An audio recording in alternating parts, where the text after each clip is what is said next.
എടോ ഇന്ന് ഇങ്ങോട്ട് നോക്കിയേ, ഉറങ്ങുന്നത് തന്നെ വഴുത് കേട്ടിട്ടാ. സിറാജ് ഉസ്താദ് നിങ്ങളുടെ വഴുത് കേട്ടിട്ടാ ഞാൻ ഉറങ്ങണേന്ന്. ഓ സുബ്ഹാനല്ലാഹ് എന്ന് പറഞ്ഞാൽ വഴുത് കേട്ടാലേ ഉറക്കം വരുത്തുള്ളെന്ന് മുഖത്ത് നോക്കിയിട്ട് പറയുന്ന കാലം. പെണ്ണുങ്ങളോ നേരം വെളുത്ത വൈകുന്നേരം വരെ വഴുതാ. വല്ല മാറ്റമുണ്ടോ? എത്രത്തോളം എത്തിയെന്നറിയോ? പണ്ട് നമുക്കൊരു പനി പിടിച്ച ഉസ്താദിൻ്റെ അടുക്ക് വരും, ഉസ്താദെ തങ്ങളെ ഇത്തിരി വെള്ളം ഓദിത്ത, ഒരു ചരടും ഓദിത്ത, ഒന്ന് പേടിച്ചു വേദന മാറി. ഇപ്പം അവർ തന്നെ ഓതി കെട്ടാൻ പഠിച്ചു. അല്ലാഹു ഈമാൻ തരുമാറാകട്ടെ. അവർ തന്നെ പഠിച്ചോട്ടെ, ഇപ്പോൾ ഉസ്താദന്മാരുടെ ആവശ്യമൊന്നുമില്ല. ഞാനൊരു വീട്ടിൽ പോയി, രാവിലെ ഒരു വീട്ടിൽ രോഗിയായി കിടക്കുന്ന ഒരാളെ കാണാൻ വേണ്ടി പോയപ്പോൾ അയൽവാസി ഓടി വന്നിട്ട് പറയുക, എൻ്റെ ആട് ഇന്നലെ മുതൽ ഒന്നും കഴിക്കുന്നില്ല, ഓതിയ വെള്ളം തരാൻ, ആ വെള്ളം ഇങ്ങി തരാൻ. ആട് ഇന്നലെ ഉച്ച മുതൽ ഒന്നും കഴിക്കണില്ല, ആ വെള്ളം ഇങ്ങി തരാൻ പറഞ്ഞു. അകത്ത് പോയിട്ടൊരു പാത്രത്തിൽ കുറച്ച് വെള്ളം എടുത്തുകൊണ്ട് കൊടുത്തു. എനിക്കൊന്നും മനസ്സിലായില്ല. ഞാൻ ചോദിച്ചു, എന്താ മോനെ സംഭവം? അത് ഉമ്മ രാവിലെ ഓൺലൈനിലൂടെ ദിക്ർ പറഞ്ഞ് ഓതി വെച്ചതാണെന്ന്. അള്ളാഹു കാത്തിരക്ഷിക്കുമാറാകട്ടെ. എവിടെ എത്തിയുടെ ഉമ്മത്ത്? എവിടെ എത്തി? എൻ്റെ വയലാണെങ്കിലും വയലിനൊരു സ്ഥാനമുണ്ട്, ഒരു മഹത്വം മനസ്സിലാക്കണ്ടേ? എൻ്റെ പ്രിയപ്പെട്ടവരെ, ജീവിതത്തിൽ ഒറ്റ വയല് കേട്ട മഹദി ആരാന്നറിയോ? മഹദിയായ ആസിയ ബീബി റളിയല്ലാഹു തആല അൻഹ. ആസിയ ബീബി റളിയല്ലാഹു തആല ആരുടെ ഭാര്യ? സാക്ഷാൽ ഫിർഔനിന്റെ ഭാര്യ. സാക്ഷാൽ ഫിർഔനിന്റെ ഭാര്യയായ ആസിയാനെ കണ്ടുപഠിക്കാനാ അല്ലാഹു പറയണേ. ആസിയ ആരാ? ഫിർഔനിന്റെ ഭാര്യ. ആരുടെ വയലാ കേട്ടെ? മഹാനായ കലീമുല്ലാഹി മൂസാ നബി അലൈഹിസ്സലാം. മൂസാ നബിയുടെ ഒറ്റ പ്രസംഗം, മൂസാ നബിയുടെ ഒരേ ഒരു പ്രഭാഷണം. അല്ലാഹു സുബ്ഹാനഹു വ തആല മൂസാ നബിയോട് പറഞ്ഞു, ഫിർഔനിന്റെ മുമ്പിൽ പോയിട്ട് ദഅവത്ത് ചെയ്യാൻ. സുബ്ഹാനല്ലാഹ്. തൻ്റെ കൂടപ്പറപ്പായ ഹാറൂൻ നബി അലൈഹിസ്സലാമിനെ വിളിച്ചുകൊണ്ട് ഫിർഔനിന്റെ കൊട്ടാരത്തിൽ പോയി നിന്ന് വയല് പറഞ്ഞു. വയലെന്ന് പറഞ്ഞാൽ പിരിക്കാനുള്ളതല്ലടോ, കളിയാക്കാനുള്ളതല്ല. അതിൻ്റെ മഹത്വം നമ്മൾ പഠിക്കണം. അതിൻ്റെ മഹത്വം മക്കളെ നിങ്ങൾ ട്രോളുന്നത് പോലെ ട്രോളാനുള്ളതല്ല വയല്. ആ വയലിന്റെ മഹത്വം അറിയണമെങ്കിൽ മൂസാ നബി അലൈഹിസ്സലാം ഫിർഔനിന്റെ കൊട്ടാരത്തിന്റെ അകത്ത് കയറി നിന്നിട്ട് അള്ളാഹുവിനെ കുറിച്ച് ഫിർഔനിനോട് പറഞ്ഞു കൊടുത്തു. ഓൻ നന്നായില്ല. പക്ഷെ ആ പ്രഭാഷണം കേട്ട് വേറെ രണ്ടുപേര് നന്നായി. ഫിർഔൻ നന്നാകുന്നതിന് വേണ്ടി ആ വയല് പറഞ്ഞേ. എന്നാൽ എൻ്റെ പ്രിയപ്പെട്ടവരെ, സാക്ഷാൽ ഫിർഔൻ ആ വയല് കേട്ട് നന്നായില്ല. എന്നാൽ ആ വയല് കേട്ട് നന്നായതാരെന്നറിയുമോ?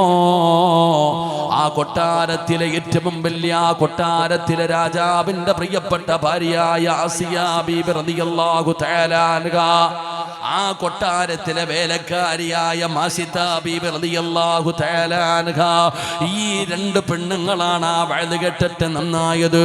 പടച്ചവനെ, മാതാ മാസിത ബീബി റളിയല്ലാഹു തആല അൻഹ ആരാണെന്ന് പഠിക്കണേ പെങ്ങള്. എല്ലാ സിനിമാ നടിമാരെയും സീരിയൽ നടിമാരെയും നിനക്കറിയുമല്ലോ. എന്നാ പെങ്ങളെ, ആരാണ് മാസിത എന്നറിയുമോ? ഫിർഔനിന്റെ കൊട്ടാരത്തിലെ വേലക്കാരിയാണ്. പടച്ചവരെ, മൂസാ നബിയുടെ പ്രഭാഷണം കേട്ട് അള്ളാഹുവിന്റെ ദീനിലേക്ക് കടന്നു വരികയാണ്. പടച്ചവനെ, അതാ മാസിത തന്റെ ഭർത്താവിനെ ദഅവത്ത് നടത്തി മുസ്ലിമാക്കുകയാണ്. തന്റെ മക്കളെ മുസ്ലിമാക്കുകയാണ്. പടച്ചവനെ, അതാ ആരും അറിയാതെ രഹസ്യമായി ഫിർഔനിന്റെ കൊട്ടാരത്തിൽ ആസിയായും മാസിതായും രണ്ടുപേരും മുസ്ലിമായി ജീവിക്കുകയാണ്. പടച്ചവനെ, ഒരു ദിവസം മാസിത ബീബി റളിയല്ലാഹു തആല അൻഹ ഫിർഔനിന്റെ മകളുടെ മുടി ചീകാൻ ഒരു ചീപ്പെടുക്കുകയാണ്. ആ ചീപ്പങ്ങ് കയ്യിൽ നിന്ന് താഴെ വീഴുമ്പോ മാസിത പറഞ്ഞു, അല്ലാ അല്ലാ. ഫിർഔനിന്റെ മകൾ ചോദിക്കുന്നു, മാസിത, അല്ല എന്ന് പറഞ്ഞാൽ ആരാ മാസിത? അല്ല എന്ന് പറഞ്ഞാൽ ആരാ മാസിത? മാസിത ബീബി റളിയല്ലാഹു തആല അൻഹ സാക്ഷാൽ ഫിർഔനിന്റെ മകൾക്ക് അല്ലാഹുവിനെ കുറിച്ച് പറഞ്ഞു കൊടുക്കുകയാ. ഈ ലോകത്തിന്റെ അധിപനാണ് റബ്ബ്, ഈ ലോകത്തിന്റെ അധിപനാണ് അല്ലാഹ്. നമ്മളെ മുഴുവനും പടച്ചത് അല്ലാഹുവാണ്. അല്ലാഹുവിനെ കുറിച്ച് പറഞ്ഞു കൊടുക്കുമ്പോ ഫിർഔനിന്റെ മകള് ചോദിക്കുകയാണ്, എന്റെ വാപ്പയല്ലേ റബ്ബ്? എന്റെ വാപ്പയല്ലേ റബ്ബ്? എന്റെ വാപ്പയല്ലാതെ വേറെ ഒരു റബ്ബുണ്ടോ? ഫിർഔനിന്റെ പൊന്നാര മകളോട് മാസിത പറഞ്ഞു കൊടുക്കുകയാ, നിന്റെ വാപ്പ റബ്ബൊന്നുമല്ല, നിന്റെ വാപ്പ കേവലം അടിമയാണ്. നിന്റെ വാപ്പ കേവലം അടിമയാണ്. ആ അടിമയെ പടച്ചവനാണ് അല്ലാഹ്. പടച്ചവനെ, മൂസാ നബി ഇവിടെ വന്ന് നിന്ന് ദഅവത്ത് നടത്തിയ ആ റബ്ബിന്റെ പേരാ പേരാണ് അല്ലാഹുവിനെ കുറിച്ച് മാസിത്താ ബീബി ആ കുട്ടിയോട് പറഞ്ഞു കൊടുക്കുകയാണ്. പൊന്നുമോൾ എഴുന്നേറ്റ് ഓടുകയാണ്.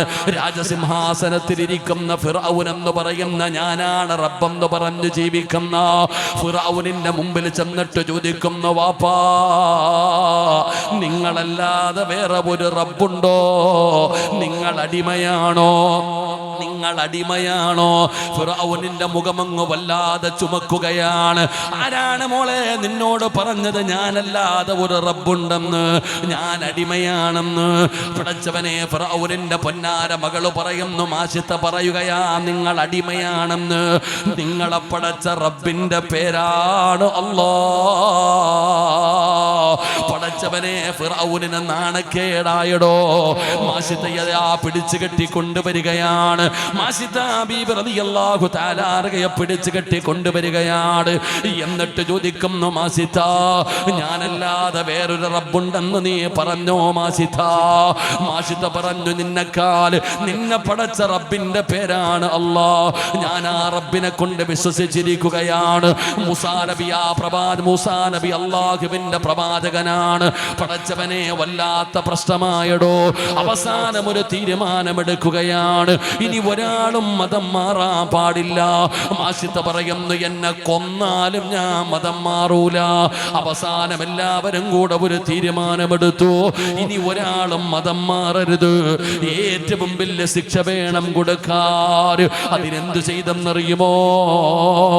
മാസിത്ത ബീബി റളിയല്ലാഹു തആല അൻഹയെ തിളച്ചുമറിയുന്ന ഒരു എണ്ണച്ചട്ടിയുടെ മുമ്പിൽ കൊണ്ടുവന്ന് നിർത്തുകയാ. തിളച്ചുമറിയുന്ന ഒരു എണ്ണച്ചട്ടിയുടെ മുമ്പിൽ കൊണ്ടുവന്ന് നിർത്തി. എന്നിട്ട് ചോദിക്കുന്നു, മാസിത്താ മാറ്റമുണ്ടോ? കൊന്നാലും ഞാൻ മതം മാറൂല. തന്റെ പ്രിയപ്പെട്ട ഭർത്താവിനെ കൊണ്ടുവന്ന് തിളച്ചുമറിയുന്ന എണ്ണയുടെ മുകളിൽ തലകീഴായി കെട്ടി നിർത്തുകയാണ്. ചോദിച്ചു, മാസിത്താ മാറ്റമുണ്ടോ? ഇല്ലെങ്കിൽ നിന്റെ ഭർത്താവിനെ ഇതിനകത്തിട്ട് ഞങ്ങൾ കൊന്നുകളയും മാസിത്താ. പുഞ്ചിരിക്കുന്ന മുഖത്തോടെ മാസിത്ത ബീബി തന്റെ പ്രിയപ്പെട്ട ഭർത്താവിനെ യാത്രയാക്കുക. കണ്ണിന്റെ മുമ്പിൽ കിടന്ന് ഷഹീദായടോ. അതാ മൂത്തുമകളെ കൊണ്ടുവന്നു.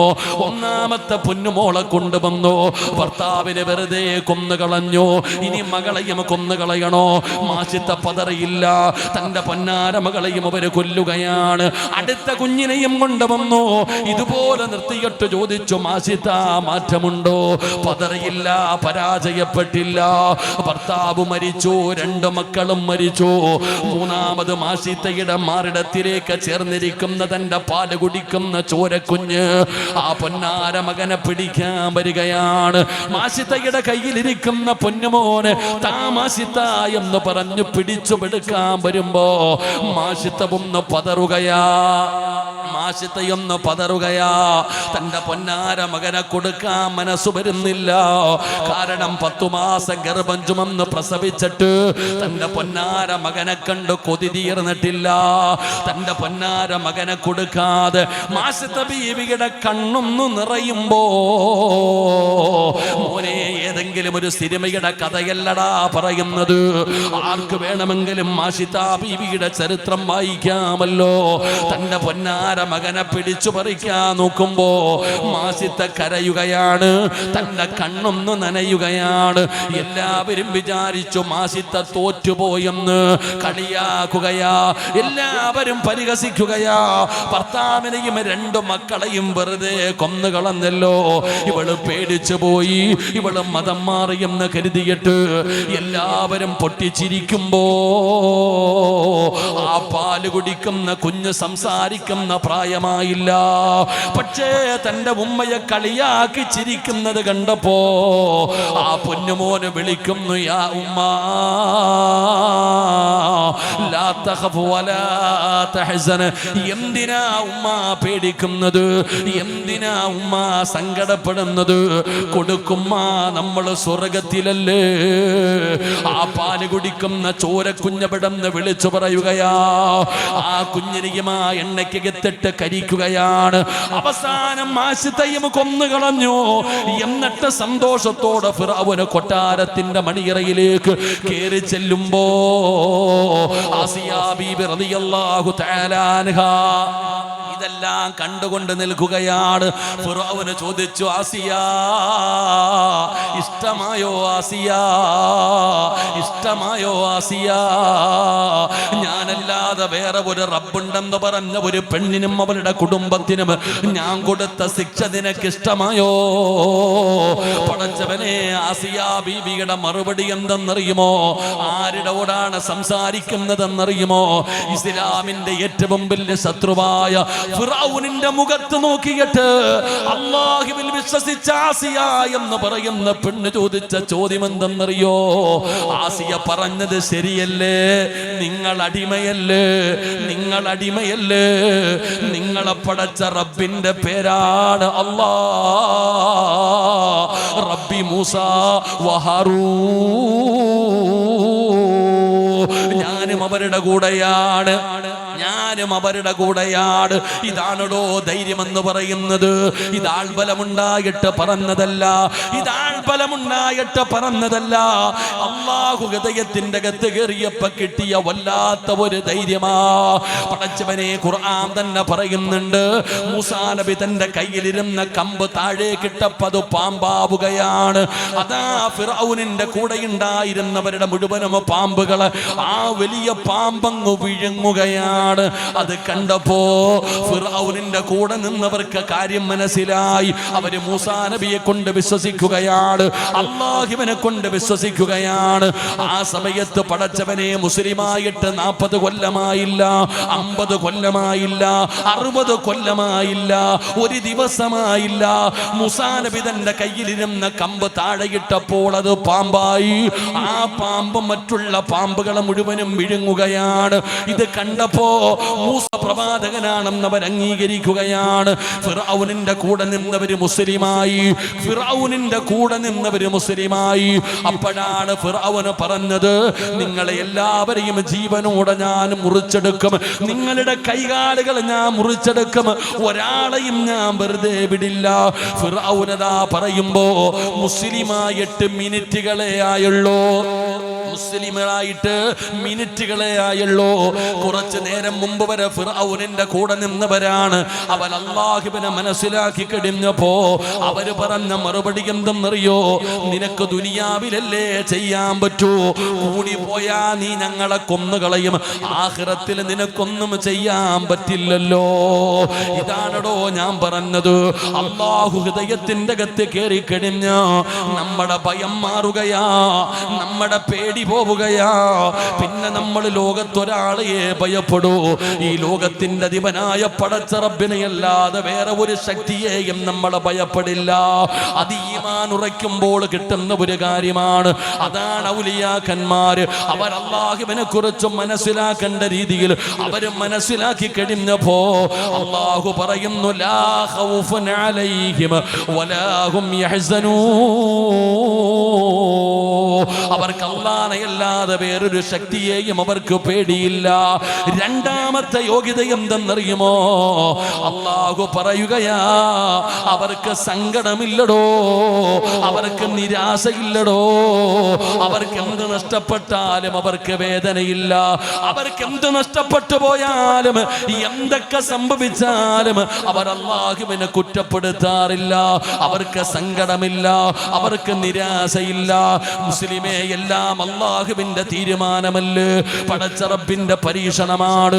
എല്ലാം അല്ലാഹുവിന്റെ തീരുമാനമാണ്. എന്റെ പ്രിയപ്പെട്ടവര്, അവർക്ക് എന്തെങ്കിലും നഷ്ടപ്പെട്ടു പോയതിന്റെ പേരിൽ, രോഗം വന്നതിന്റെ പേരിൽ, സമ്പത്ത് നഷ്ടപ്പെട്ടതിന്റെ പേരിൽ, മക്കൾ മരിച്ചു പോയതിന്റെ പേരിൽ, എന്തെങ്കിലും നഷ്ടപ്പെട്ടതിന്റെ പേരിൽ അവർ അല്ലാഹുവിനെ കുറ്റം പറയൂല. അവർക്ക് സങ്കടമില്ല, അവർക്ക് നിരാശയില്ല.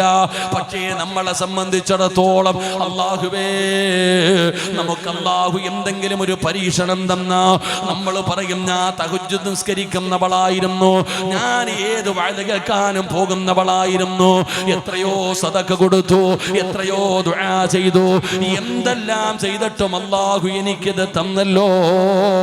ഈ വഅദിന്റെ സദസ്സിലിരിക്കുന്നവരോട് പറയുകയാണ്, എല്ലാം അല്ലാഹുവിന്റെ തീരുമാനമാ. ഔലിയാക്കന്മാരുടെ രണ്ടാമത്തെ പ്രത്യേകത, അവർക്ക് എന്തെങ്കിലും നഷ്ടപ്പെട്ടു പോയതിന്റെ പേരിൽ അവർക്ക് നിരാശയോ സങ്കടവോ ഇല്ല. അല്ലാഹു നമുക്ക് ഈമാൻ തരുമാറാകട്ടെ, അല്ലാഹു നമുക്ക് ഈമാൻ തരുമാറാകട്ടെ. നമുക്കോ നമ്മുടെ നെറ്റിയിൽ എഴുതി ഒട്ടിച്ചുകൊണ്ട് നടക്കും തലവേദനയാണ്. ഇവിടെ നമുക്കിതുവരെ ഉറയ്ക്കാത്തൊരു കാര്യമുണ്ട്. 6 കാര്യങ്ങളിൽ വിശ്വസിച്ചാലേ ഒരാൾ വിശ്വാസിയാകൂ. ഈമാൻ കാര്യം 6 എണ്ണമാണ്. അള്ളാഹിനെ കൊണ്ട് വിശ്വസിക്കണം, മലക്കുകളെ കൊണ്ട് വിശ്വസിക്കണം, പ്രവാചകന്മാരിൽ വിശ്വസിക്കണം, ഖുർആനിൽ വിശ്വസിക്കണം, അന്ത്യദിനത്തിൽ വിശ്വസിക്കണം. ഈ 5 കാര്യത്തിലും വിശ്വാസമുണ്ട്. ഈ പറഞ്ഞ 5 കാര്യത്തിലും വിശ്വാസമുണ്ട്. 6ാമത്തെ കാര്യത്തിൽ മാത്രം ഇത്തിരി പുറകോട്ട. അള്ളാഹു കാത്തിരക്ഷിക്കുമാറാകട്ടെ. വൽഖദിരി ഖൈരിഹി വശരിഹി മിനല്ലാഹി തആല. നന്മയും തിന്മയും അള്ളാഹുവിൻ്റെ ഭാഗത്ത് അവിടെ നിന്നാണ് ഉണ്ടാകുന്നത് എന്ന് വിശ്വസിക്കണം. അവിടെ മാത്രം നമുക്ക് പറ്റിപ്പോയി. അവിടെയാണ് നമുക്ക് ആ വിശ്വാസം അങ്ങോട്ട് ഉറയ്ക്കുന്നില്ല. നമ്മൾ പറയുക, പടച്ചോനെ ഞാൻ എല്ലാ മജ്ലിസിലും പോകും, മജ്ലിസിൻ നൂറിന് പോകും, ഉസ്താദന്മാരുടെ സ്വലാത്ത് മജ്ലിസ് എല്ലാത്തിനും ഞാൻ പോകും. പടച്ചോനെ എന്തിനു പോയാലും പടച്ചോൻ എന്നിട്ട് എനിക്കിത് വന്നല്ലോ എന്ന് പറയുന്നവർ, അള്ളാഹു നമുക്ക് ഈമാൻ നൽകുമാറാകട്ടെ. ഉസ്താദ് എന്തേ ഉസ്താദെ എൻ്റെ രോഗം മാറാത്തെ, എന്തേ ഉസ്താദെ എൻ്റെ പ്രയാസം മാറാത്ത നമ്മൾ ചോദിക്കുന്നല്ലോ. എൻ്റെ പൊന്നാര സഹോദരങ്ങളെ എല്ലാം അള്ളാഹുവിൻ്റെ തീരുമാനമാണ്. ക്ഷമിക്കാൻ കഴിയണം, സഹിക്കാൻ കഴിയണം. അള്ളാഹു നമുക്ക് ക്ഷമ നൽകി അനുഗ്രഹിക്കുമാറാകട്ടെ. ഇവിടെ ഇരിക്കുന്ന എല്ലാവരും നമുക്കൊരു വിചാരമുണ്ട്, അള്ളാഹുവിനെന്തോ നമ്മളോട് വൈരാഗ്യം ഉള്ളത് കൊണ്ടാണ് അള്ളാഹ് നമ്മളിങ്ങനെ പരീക്ഷിക്കണേന്ന്. ഒരിക്കലും അങ്ങനെ പറയരുത്. അള്ളാഹ്ക്ക് എന്നോട് വൈരാഗ്യമുണ്ട്, അള്ളാഹ്ക്ക് ദേഷ്യമുണ്ട്, ഒന്നും പറയരുത്. അത് പോട്ടെ മോനെ, അത് തന്നെ അള്ളാഹു അതിന് ആയുസ് അത്ര വിധിച്ചിട്ടുള്ളായിരുന്നു, അതുകൊണ്ട് അത് പൊട്ടിപ്പോയി. അത് തന്നെ അള്ളാഹു നമുക്ക് ഈമാൻ തരുമാറാകട്ടെ. ഇവിടെ നമ്മൾ മനസ്സിലാക്കേണ്ട എന്താ, നമുക്ക് അള്ളാഹു സുബ്ഹാന നമ്മളോട് എന്തെങ്കിലും ദേഷ്യം അള്ളാഹിക്കുണ്ടോ? ഒന്നുമില്ല. എന്ത് വന്നാലും പറയണം അൽഹംദുലില്ലാ. അള്ളാഹു നമുക്ക് ഈമാൻ തരുമാറാകട്ടെ. സുഖമാണോ? പോയി തുടക്കവേ പോയി. സുഖമാണോ? എന്തെങ്ങനെ വായും തുറന്നിരിക്കണേ? സുഖമാണെന്ന് വെച്ചാൽ എന്താ പറയണ്ടേ? സുഖമാണോ അതല്ലേ പറഞ്ഞു പഠിക്കണ്ടേ? ആ അൽഹംദുലില്ലാ പറഞ്ഞു പഠിക്കണ്ടേ. എല്ലാവരുടെ നാവിൽ അത് വരൂല. ആ അൽഹംദുലില്ലാ പറയാൻ എല്ലാവരെ കൊണ്ടും കഴിയില്ല. അത് പറയണമെങ്കിൽ അള്ളാഹു ഇഷ്ടപ്പെട്ടവർക്ക് അത് കഴിയൂ. അള്ളാഹു നമുക്ക് ഈമാൻ തരുമാറാകട്ടെ. ഒരിക്കൽ നബിതങ്ങൾ പള്ളിയിൽ ഇരിക്കുമ്പോൾ ഒരു സഹാബി കയറി വന്നു. നബിതങ്ങൾ ചോദിച്ചു, യാ ഫുലാനെ, ചങ്ങാതി നിനക്ക് സുഖമാണോ? അൽഹംദുലില്ലാ ഖൈറ, സുഖമാണ് നബിയെ, റാഹത്ത. അപ്പം നബിതങ്ങൾ പറഞ്ഞു, അള്ളാഹു നിനക്ക് ബർക്കത്ത് ചെയ്യട്ടെ എന്ന് ദുആ ചെയ്തു. രണ്ടാമതൊരാൾ പള്ളിയിൽ കയറി വന്നു, ഓനോടും ചോദിച്ചു, സുഖമാണോ? ആ ഖൈർ, സുഖമാണ് നബി. അപ്പം നബിതങ്ങൾ ചിരിച്ചു, ഒന്നും മിണ്ടിയില്ല. അപ്പം ഈ സഹാബി ചോദിച്ചു, എനിക്ക് ദുആയില്ലേ? ആദ്യം വന്ന ആളോട് ചോദിച്ച അതേ ചോദ്യം തന്നെ എന്നോട് ചോദിച്ചത്, എനിക്ക് ദുആയില്ലേ? അപ്പം നബിതങ്ങൾ പറഞ്ഞു, നീ ഒരു അൽഹംദുലില്ലാ പറഞ്ഞിരുന്നെങ്കിൽ എത്രയോ നല്ലതായിരുന്നു എന്ന് നബിഗന റസൂലുള്ളാഹി. അപ്പം ഇനി പറ, സുഖമാണോ? അൽഹംദുലില്ലാ. അത് പഠിച്ചാൽ മതി, അത് പറഞ്ഞാൽ മതി. അത് പറയുന്നത് കൊണ്ട് ഒരുപാട് നേട്ടമുണ്ടോ. അൽഹംദുലില്ലാ. അള്ളാഹു നമുക്ക് ഈമാൻ തരുമാറാകട്ടെ. പിന്നെ സങ്കടം, ദുഃഖം, രോഗം, പ്രശ്നം, അതൊക്കെ ജീവിതത്തിൽ അള്ളാഹു തരുന്നത് വെറുപ്പുള്ളത് കൊണ്ടല്ല, സ്നേഹമുള്ളത് കൊണ്ടാണ്. സ്നേഹം കൂടിയാൽ അള്ളാഹു അങ്ങനെ. ലോകത്ത് അള്ളാഹു ഏറ്റവും കൂടുതൽ പരീക്ഷിപ്പിച്ചത് ശത്രുക്കളെ ആയിരുന്നില്ല, 1,24,000 പരം വരുന്ന പ്രവാചകന്മാരെയാ. ഇന്ന അശദ്ദന്നാസി ബലാഗ അൽ അംബിയാ. അള്ളാഹു ലോകത്ത് ഏറ്റവും കൂടുതൽ പരീക്ഷണം കൊടുത്തത് പ്രവാചകന്മാർക്കാണ്. ഈ പ്രവാചകന്മാരിൽ ഏറ്റവും കൂടുതൽ കണ്ണുനീര് കുടിച്ചത് മഹാനായ ആദരവായ പ്രവാചകൻ നബി മുഹമ്മദ് മുസ്തഫ സല്ലല്ലാഹു അലൈഹി വസല്ലമ തങ്ങൾ. ഇഷ്ടമില്ലാഞ്ഞിട്ട ജനിക്കുന്നതിന് മുമ്പ് വാപ്പ മരിച്ചില്ലേ? കണ്ടു കൊതിരുന്നതിന് മുമ്പും മരിച്ചില്ലേ? എത്ര പട്ടിണി കിടന്നു, എന്തെല്ലാം പ്രയാസങ്ങൾ അനുഭവിച്ചു, എത്ര മക്കളുടെ മയ്യത്ത് കബറടക്കി നബിതങ്ങൾ, എന്തെല്ലാം ത്യാഗങ്ങൾ. എടോ, സ്നേഹം കൂടിയ അള്ളാഹ് അങ്ങനെ ഇത്തിരി കണ്ണുനീര് കുടിപ്പിക്കും, ഒന്നിങ്ങനെ വേദനിപ്പിക്കും, എന്നിട്ട് കെട്ടി അങ്ങോട്ട് പിടിക്കും. അള്ളാഹു അഭാഗ്യം തരുമാറാകട്ടെ. ഈ ഇരിക്കണ എല്ലാവരും എന്തെങ്കിലും ഒരു പ്രയാസമുള്ളവരാ, എല്ലാവരും പ്രയാസമുള്ളവരാ. ഞാനും ഇന്നത്തെ തങ്ങൾ വന്നു, തങ്ങളുടെ ദുആ പ്രതീക്ഷിച്ച ഞാനും ഇരിക്കണം. ഞാൻ അസ്ഹർ ഉസ്താദിനോട് പറഞ്ഞു, എനിക്ക് വേണ്ടി പ്രത്യേകം, എനിക്കാണെങ്കിൽ നടുവിന് ചെറിയ പ്രശ്നം, ഇരിക്കാൻ കഴിയുന്നില്ല, നല്ലപോലെ നിസ്കരിക്കാൻ പോലും കഴിയുന്നില്ല. ഞാനും ഇന്നത്തെ ദുആ പ്രതീക്ഷിച്ചിരിക്കുന്ന ആളാണ്. അള്ളാഹു മജ്ലിസിൻ്റെ ബറക്കത്ത് കൊണ്ട് ശിഫ നൽകുമാറാകട്ടെ. അപ്പം അൽഹംദുലില്ലാ. എടോ, എന്ത് സങ്കടം വന്നാലും എന്ത് പറയണം? ഉണ്ടായിരുന്ന ജോലി നഷ്ടപ്പെട്ടു പോയി, എന്ത് പറയണം? നാളെ ജോലിക്ക് പോയപ്പോൾ നിന്റെ മുതലാളി പറയാ, ഇന്നത്തോടെ പൊക്കോളാൻ, അൽഹംദുലില്ലാ ബായ്. ഉണ്ടായിരുന്ന ജോലി പോയി, അൽഹംദുലില്ലാ. പരീക്ഷയ്ക്ക് തോറ്റു, അൽഹംദുലില്ലാ. കല്യാണം മുടങ്ങി, അൽഹംദുലില്ലാ. ഉണ്ടായിരുന്ന കച്ചവടം നഷ്ടപ്പെട്ടു പോയി, ബിസിനസ്സിൽ ലാഭം പോയി, എന്ത് വന്നാലും അൽഹംദുലില്ലാ. അള്ളാഹു പറയാൻ ഭാഗ്യം തരുമാറാകട്ടെ. നിങ്ങൾക്ക് തോന്നുന്നുണ്ട് എനിക്കിത്തിരി ഓളം ഉണ്ടെന്നില്ലേ? എടാ, ആരെങ്കിലും ഉള്ള ജോലി നഷ്ടപ്പെട്ടു പോയാൽ അൽഹംദുലില്ലാ പറയോ? പരീക്ഷ എഴുതിയിട്ട് റിസൾട്ട് നോക്കി തോറ്റുപോയി, അൽഹംദുലില്ലാ പറയോ? ക്യാൻസറിൻ്റെ ടെസ്റ്റിന് അയച്ചു, അൽഹംദുലില്ലാ ക്യാൻസർ വന്നു, ഡോക്ടർ പറഞ്ഞു ക്യാൻസർ ഉണ്ടെന്ന്, അൽഹംദുലില്ലാ പറയോ? പറയാൻ കഴിയണം. അള്ളാഹു ഭാഗ്യം തരുമാറാകട്ടെ, അള്ളാഹു ഭാഗ്യം തരുമാറാകട്ടെ. അങ്ങനെ പറയണമെങ്കിൽ ഒരേ ഒരു ഹദീസ് ഓർത്താൽ മതി. ഒരേ ഒരു ഹദീസ് ഓർത്താൽ എന്ത് സങ്കടം വന്നാലും നമ്മൾ അൽഹംദുലില്ലാ പറയും. അള്ളാഹു ഭാഗ്യം തരുമാറാകട്ടെ, അള്ളാഹു ഭാഗ്യം തരുമാറാകട്ടെ. പറഞ്ഞുതരട്ടെ, വേണോ വേണ്ടേ? എന്ത് സങ്കടം വന്നാലും പോട്ടെ, ചങ്ങായി വിട്ടേക്കും, പോട്ടെ അൽഹംദുലില്ലാ. അത് പറയണമെങ്കിൽ ഒറ്റ ഹദീസ് ഓർത്താൽ മതി. അള്ളാഹു ഹദീസ് പഠിക്കാൻ ഭാഗ്യം തരുമാറാകട്ടെ. നിങ്ങൾ പറയോ അൽഹംദുലില്ലാ? പറയോ അൽഹംദുലില്ലാ? പറയോ? ഒരു കയറ്റം കഴിഞ്ഞാൽ ഒരിറക്കം ഉണ്ടോ? നിങ്ങളുടെ നാട്ടിലില്ലേ? ഉണ്ടെങ്കിൽ ഉണ്ടെന്ന് പറ, ഇല്ലെങ്കിൽ ഇല്ലെന്ന് പറ. ഒരു കയറ്റം കഴിഞ്ഞാൽ ഒരിറക്കം ഉണ്ടോ? ഒരു ദുഃഖം കഴിഞ്ഞാൽ ഒരു സന്തോഷമുണ്ടെന്ന് നബി മുഹമ്മദ് മുസ്തഫ. ഒരു കയറ്റം കഴിഞ്ഞാൽ ഇറക്കം ഉണ്ടോ? ഉണ്ടോ? അപ്പൊ ഒരു കയറ്റത്തിന്റെ പുറകിൽ ഒരിറക്കമുണ്ട്, ഒരു ദുഃഖത്തിന്റെ പുറകിൽ ഒരു സന്തോഷമുണ്ട്. ഇല്ല യളമൽ ജസാ മഅ യളമൽ ബലാ ഇന്ന മഅൽ ഉസ്രി യുസ്റ. ഒരു ദുഃഖത്തിന്റെ പുറകിൽ ഒരു സന്തോഷമുണ്ട്. അപ്പൊ നിനക്ക് അല്ലാഹു ഇപ്പം ദുഃഖം തന്നിരിക്കുന്ന എന്തിനാ? നിനക്കെന്തോ നല്ലത് വരാൻ പോകുന്നു. നിനക്കെന്തോ നല്ലത് വരാൻ പോകുന്നു. ആ നല്ലത് വരാൻ പോകുന്നതിന്റെ അടയാളമാണ് എന്ത്? ഈ സങ്കടം. എന്തിനാ വെറുതെ പറഞ്ഞുകൊണ്ട് നടക്കുന്നത്? അള്ളാഹു നമുക്ക് ഈമാൻ തരുമാറാകട്ടെ, അള്ളാഹു ഈമാൻ തരുമാറാകട്ടെ. അപ്പൊ ഇനി പറ അൽഹംദുലില്ലാ, പറ അൽഹംദുലില്ലാ. അള്ളാഹു നമുക്ക് ബർക്കത്ത് ചെയ്യുമാറാകട്ടെ. ഇതൊക്കെ പറയുമ്പോൾ നിങ്ങൾ എന്നോട് ചോദിക്കും, സിറാജ് ഉസ്താദെ ഔലിയാക്കന്മാരാരാ, നമ്മളാരാ? ഔലിയാക്കന്മാർക്ക് അവർക്ക് എന്ത് വന്നാലും അവർക്കൊന്നുമില്ല. നമ്മൾ എന്തിനാ? അവരെ പോലെ അല്ലല്ലോ നമ്മള്. എൻ്റെ പൊന്നാര ചങ്ങാതി, നമ്മൾ വിചാരിച്ചാലും അവരെ പോലെയൊക്കെ ആകാൻ പറ്റും. നമ്മൾ വിചാരിച്ചാലും നമുക്ക് അവരെ പോലെയൊക്കെ ആകാൻ പറ്റും. നിനക്ക് എന്താ വേണ്ടേ? നിനക്ക് എന്താ വേണ്ടേ? നിനക്ക് വേണ്ടതൊക്കെ അള്ളാഹു തരുമല്ലോ. അള്ളാഹു പറയുക, നിനക്ക് നീ എന്തിനാ അംബാനി അദാനിയൊക്കെ നോക്കണേ? അള്ളാഹു പറയുക, നിനക്ക് എന്താ വേണ്ടേ? ഞാൻ തരാം. ഞാൻ പറയുന്ന ഒറ്റ കാര്യം ചെയ്താ നിനക്ക് വേണ്ടത് മുഴുവനും ഞാൻ തരാം. രാജാക്കന്മാര് ജീവിക്കുന്നത് പോലെ ജീവിക്കാം. ലോകത്തിലെ ഏറ്റവും വലിയ സമ്പന്നന്മാര് രാജാക്കന്മാര് ജീവിച്ചതുപോലെ നിനക്ക് ജീവിക്കണോ? എല്ലാം ഞാൻ തരാം. പക്ഷെ ഒരു കാര്യം ചെയ്യണം. അള്ളാഹു ഭാഗ്യം തരുമാറാകട്ടെ, അള്ളാഹു ഭാഗ്യം തരുമാറാകട്ടെ. അള്ളാഹു പറയുക, യാ മൻ അമില സാലിഹൻ മിൻ ദക്കരിൻ ഔ ഉൻസാ വഹുവ മുഅ്മിൻ ഫലനുഹയ്യന്നഹു ഹയാതൻ ത്വയ്യിബ. അള്ളാഹു പറയുക, നല്ല കാര്യം ചെയ്താൽ മതി, നിനക്ക് ഏറ്റവും നല്ല ജീവിതം ഞാൻ തരും. അള്ളാഹു പറയുന്നു, നീ നല്ല കാര്യം ചെയ്യ്. നിന്നെ കൊണ്ട് എന്തൊക്കെ നല്ല കാര്യം ചെയ്യാൻ പറ്റുമോ ആ നല്ല കാര്യങ്ങൾ മുഴുവനും നീ ചെയ്താ നിനക്ക് ഏറ്റവും നല്ല ജീവിതം. അള്ളാഹു പറയുന്നു, മൻ അമില സ്വാലിഹൻ മിൻ ദക്കരിൻ ഔ ഉൻസാ വഹുവ മുഅ്മിൻ ഫലനുഹയ്യന്നഹു ഹയാതൻ ത്വയ്യിബ. ഏറ്റവും നല്ല ജീവിതം തരും, നന്മ ചെയ്താൽ മതി. അള്ളാഹു ഭാഗ്യം തരുമാറാകട്ടെ, അള്ളാഹു ഭാഗ്യം തരുമാറാകട്ടെ. അള്ളാഹു നമ്മുടെ പ്രയാസങ്ങളൊക്കെ മാറ്റി തരുമാറാകട്ടെ. അള്ളാഹു നമുക്ക് ആഫിയത്തുള്ള ദീർഘായുസ് നൽകുമാറാകട്ടെ. അള്ളാഹു മരിക്കുന്ന കാലം വരെ നീ ഞങ്ങൾക്ക് പട്ടിണി നൽകല്ലേ പടച്ചവനെ. ഒരാളുടെ മുമ്പിലും കൈനീട്ടി യാചിക്കേണ്ട അവസ്ഥ നീ ഞങ്ങൾക്ക് വരുത്തല്ലേ തമ്പുരാനെ. അള്ളാഹു നമ്മുടെ മജ്‌ലിസ് കബൂലാക്കുമാറാകട്ടെ.